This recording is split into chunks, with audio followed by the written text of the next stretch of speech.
Takže dnes je 30. apríla a my sa nachádzame v Žiline, kde sme sa prišli pozrieť na modelované zasadnutie OSN.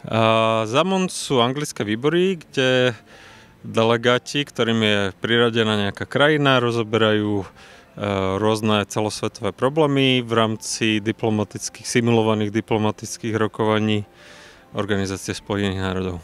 J'ai choisi de participer à ZAMUN pour faire un MOON à l'étranger, parce que jusqu'à présent, j'en ai que fait en France, là d'où je viens.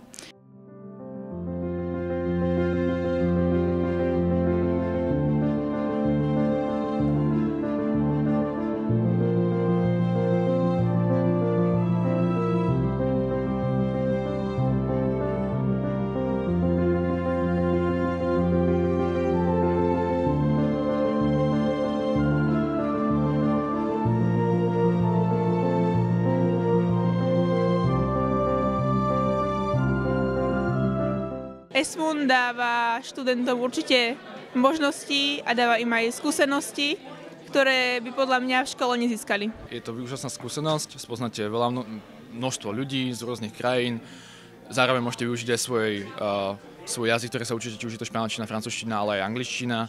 Celkovo to, že tu je nás toľko tento rok, tak je to úplne super, lebo je proste fakt vidno, že tí mladí ľudia sa chcú zapájať do takýchto aktivít. Zapojte sa do toho, je to sranda, využite to.